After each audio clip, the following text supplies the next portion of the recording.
Most people don't kill their aloe plant by neglecting it. They kill it by caring too much. And that sounds backwards until you've lived it yourself, because aloe is one of the few plants in the world that actually suffers when you hover over it, worry about it, and try to fix it every few days. And 6 months ago, I learned that lesson the hard way, when my aloe looked less like a plant and more like something crawling out of a science experiment, its leaves stretched outward in every direction, thin, weak, twisting like tentacles, and someone online jokingly called it octopus legs, which honestly hurt a little because they weren't wrong. And at that moment, I was convinced I had failed at the one plant everyone says is impossible to kill. But what makes this story interesting isn't how bad it looked back then, it's what happened after. Because today, that exact same plant stands tall, with thick, upright leaves, deep green color, firm structure, and people who see it assume I must be using some secret fertilizer or expensive plant product, when the truth is far simpler and far lazier than anyone expects. Because the real transformation didn't begin when I did more, it began when I did less. And that lesson goes back even further, to something my grandmother once told me years ago when she handed me her aloe plant that she had kept alive for over 20 years, a massive, heavy plant with scars on its pot and layers of history in its leaves. And as she passed it to me, she smiled and said only one sentence: "Don't love it too much," which at the time made absolutely no sense to me, because love, in my mind, meant watering it often, placing it in the sunniest window, checking the soil constantly, maybe even talking to it a little.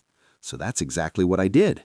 Every 3 days I watered it, I kept it pressed against the brightest window in my home, I adjusted it constantly, moved it, checked it, worried about it, and within 2 months that 20-year plant was gone. The leaves turned soft and mushy, the base went brown, and one morning it simply collapsed. And standing there looking at it, I realized something uncomfortable. I hadn't neglected it, I had smothered it. And that's when I began to understand the strange truth about aloe vera that most people never hear. The more you try to care for it like a normal houseplant, the faster you kill it. Because aloe doesn't behave like other plants, it evolved in harsh desert conditions where attention was rare, water was unpredictable, and survival depended on being left alone. And once I finally stopped treating aloe like a fragile houseplant and started treating it like a survivor, everything changed. And in this video, I'm going to walk you through 7 simple, lazy, surprisingly effective habits that completely turned my dying aloe around. Not complicated rules, not expensive tools, just small mindset shifts that let the plant do what it already knows how to do. Because if your aloe is drooping, stretching, turning pale, or slowly rotting, even though you swear you're doing everything right, there's a very good chance you're making the same mistake I did. And by the time we reach the final tip, you'll understand why aloe actually thrives when you stop hovering, stop fixing, and stop caring so hard. And once you see it, you'll never look at plant care the same way again. The first big mistake most aloe owners make starts with light. Because we've all been taught the same simple idea that more sunlight automatically means a healthier plant. So people push their aloe right up against the brightest window in the house, usually a south-facing one where sunlight pours in for hours, believing they're doing the plant a favor. But aloe doesn't interpret light the same way humans do. And while it does love brightness, it absolutely hates intensity, especially when that light is direct and constant. Because aloe leaves are filled with water and gel, and when harsh sunlight hits them for too long, it doesn't energize the plant, it slowly cooks it from the inside, which is why sun-stressed aloe develops brown patches, reddish tones, or crispy edges that many people mistake for disease, when in reality it's nothing more than sunburn, the same way human skin reacts when exposed too long without protection. And the healthiest aloe plants are almost never the ones pressed against the glass. They're the ones sitting a few feet back where the light is bright but filtered, or placed near an east-facing window where gentle morning sun gives energy without stress. And once I moved my aloe out of that intense window and into softer light, the leaves stopped thinning, the color deepened, and new growth began to appear from the center instead of stretching outward desperately. Because stretching is aloe's silent cry for help, a sign it's searching for balance, not begging for more sun. And something most people don't realize is that indoor aloe doesn't need perfect natural light at all. It simply needs consistency, which is why a basic grow light works incredibly well for people living in apartments, basements, or darker homes, because aloe responds far better to stable, moderate light than to extreme brightness followed by shadow. And once light is corrected, the next mistake reveals itself almost immediately: watering, the habit that destroys more aloe plants than any pest or disease ever could. Because aloe is not a thirsty plant pretending to be a house plant, it is a desert plant pretending to tolerate humans. And the moment you start watering it on a schedule, every 3 days, every week, or even every 10 days, you remove the one condition it depends on for survival: dry soil.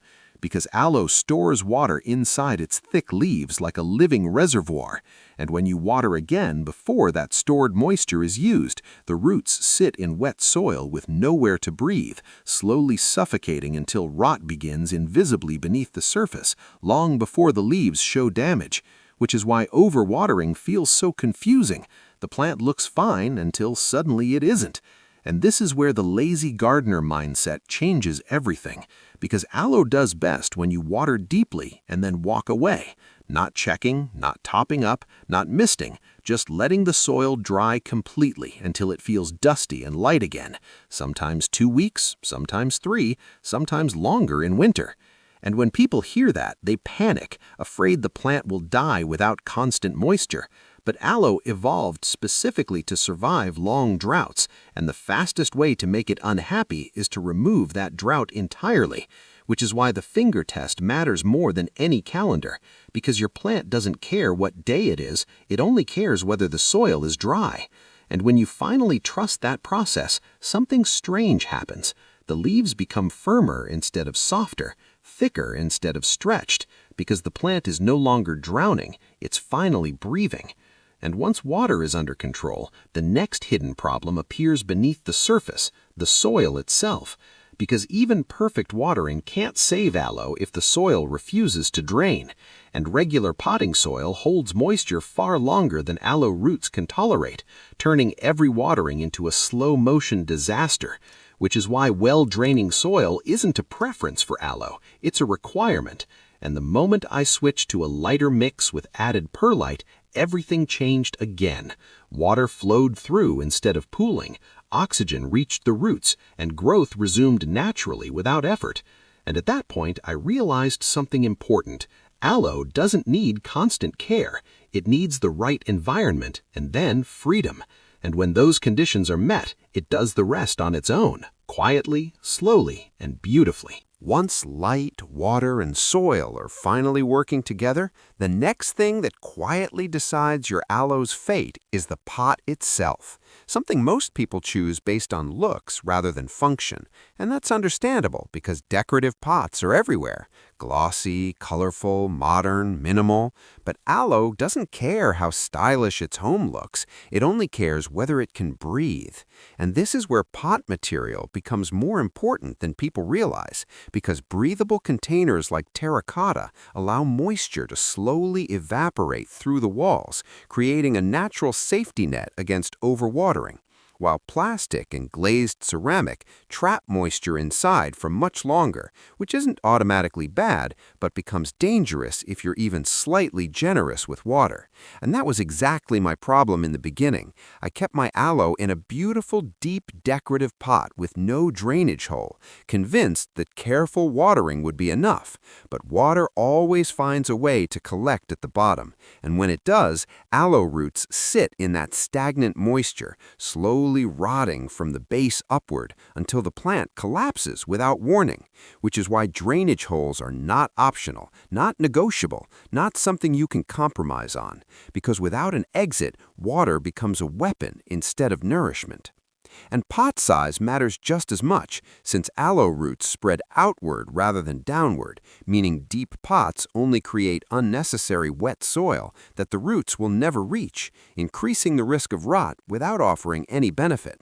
And once I switched to a shallow, wide terracotta pot with proper drainage, watering stopped being stressful because mistakes corrected themselves naturally.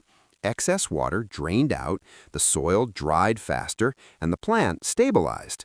And this is also where one of the smartest tricks comes in for people who love decorative pots, keeping aloe in a simple nursery pot with drainage and placing that inside a decorative container, allowing you to remove it completely during watering and return it once fully drained, combining beauty with function without sacrificing the plant's health. And after pot choice comes an invisible factor most people overlook entirely: temperature. Because aloe may be tough, but it still reacts strongly to sudden changes, especially cold drafts from windows in winter or direct blasts from air conditioning vents in summer. And even though the room may feel comfortable to you, those sudden shifts can stress the plant enough to slow growth or cause leaf damage, which is why aloe thrives best in stable indoor temperatures where it can remain undisturbed, roughly the same environment where humans feel comfortable. And what most people don't realize is that aloe naturally slows down during winter, entering a resting phase where growth nearly stops, not because something is wrong, but because that's its natural rhythm. And during this period, watering too much becomes especially dangerous because the plant isn't actively using moisture, so soil stays wet longer, increasing the risk of rot. And understanding this seasonal slowdown was a turning point for me, because once I stopped trying to force growth year-round and simply let the plant rest, it rewarded me with stronger growth when spring returned. And this is where the transformation truly became visible, because 6 months earlier, my aloe looked weak, pale, and embarrassed to exist, its leaves flopping outward like it had given up trying to stand. And now those same leaves were rising thick and firm from the center, holding structure, showing confidence. And the most surprising part wasn't how good it looked, but how little effort it took to get there. Because once the environment was correct, the plant didn't need constant help. It simply needed space. And that realization shifted everything, not just how I cared for aloe, but how I thought about plant care as a whole. Because sometimes improvement doesn't come from adding more, but from removing what's unnecessary. And aloe teaches that lesson better than almost any plant you can grow indoors.